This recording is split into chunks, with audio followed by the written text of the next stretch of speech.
Hello guys, welcome to our new blog. তো আজকে থেকে আমার মেয়ের পরীক্ষা শুরু হচ্ছে।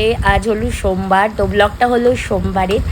সকালবেলা তৈরি করছিলাম কচুর লতি ডাল দিয়ে, রসুন ফোড়ন দিয়ে। যারা যারা এইভাবে খাও তারা তো জানোই যে মাছ ছাড়াও এটা এইভাবে খাওয়া যায় আর দারুণ লাগে। আমার সবজি কাটা কমপ্লিট, কিন্তু মাছ আনিনি, যেহেতু আমি রুই মাছ আনতে বলেছিলাম বা কাতলা মাছ, এই জন্য সবজি আলু আর পাকা কুমড়ো কেটেছিলাম। এই যে বর নিয়ে এসছে বাজার, তাও 9টার সময়। এখন কখন ধরবো কখন রান্না করবো, 9টা বাজে, পুরো 9টা, রাইট 9টা।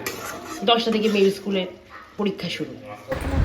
শুনতেই পেলে যে 9টা বাজে, তখন নিয়ে এসেছে মাছ, একটাই বোয়াল মাছ আর রুই মাছ। তো রুই মাছ কিছু ভাগ করে নিয়েছিলাম, কারণ সবটা রান্না করব না।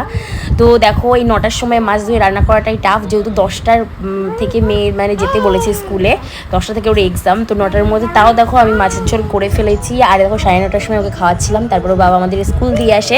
ওর এক্সাম শুরু হয়ে গেছিলো 10টার পর থেকেই। আর তারপরে আমরা বাড়ি এসে আর ব্লগ টক করতে আমি পারিনি। তারপরে দেখো সন্ধ্যার দিকে আমরা চলে গেছিলাম আমাদের পাশেই বাসন্তী পুজোর আর কি একটা অনুষ্ঠান হচ্ছিল, মেলা টাইপের, ছোটোখাটো মেলা। এই যে প্যান্ডেলটা, বাসন্তী পুজো হয়েছে। তো চলো আমরা ঠাকুরটাকে আগে দর্শন করে নিই, তারপর ঠাকুর দর্শন করার পরে মেলার ভেতরে মেয়ের বায়না মেটাবো। মেয়ে অলরেডি দেখো হাতে একটা ওই যে বাবলস, ওরাই এটা কিনেছে। তারপর আর কি আমরা আইসক্রিম খাবো, ফুচকা খাবো, তারপর চলে যাবো বাড়ি। তো ব্লগটা কন্টিনিউ করো। সুব্রত, তুমি যেখানে থাকো না কেন, অতি অবশ্যই মঞ্চের সামনে চলে আসবে।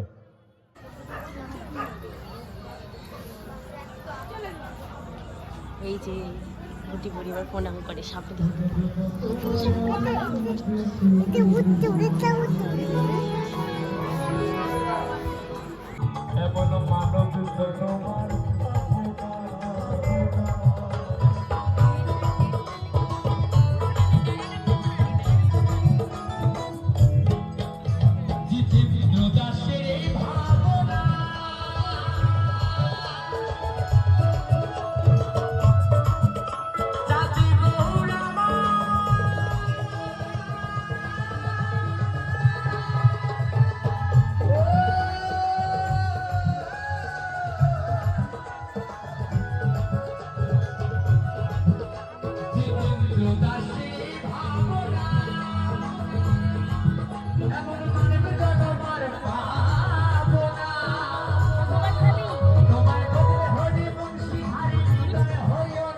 স্ট্যান্ডার্ড খুঁজে পাওয়া যেত না, কিন্তু এখন ক্রমশ বড় করছে তো, একটু ঢাকা ঢুকো